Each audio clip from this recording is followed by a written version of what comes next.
তিন সপ্তাহ পেরিয়ে গেলেও এখনো সিবিআই তদন্তে উল্লেখযোগ্য কোনো অগ্রগতি হয়নি। এই পরিস্থিতিতে কবে মিলবে সুবিচার?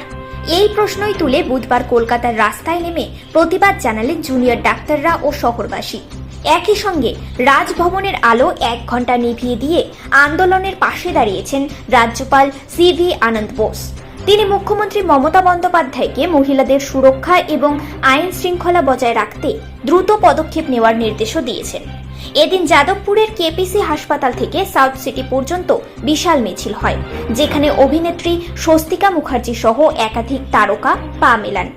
গড়িয়াহাটে মানববন্ধন করা হয় এবং বিশ্ব বাংলা গেটের কাছে নিউ টাউনের বাসিন্দারাও পথে নেমে মিছিল করেন। তথ্য প্রযুক্তি কর্মীরাও এই আন্দোলনে যোগ দেন।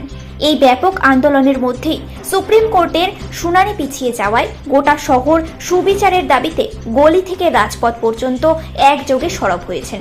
Bureau report, news prime Times.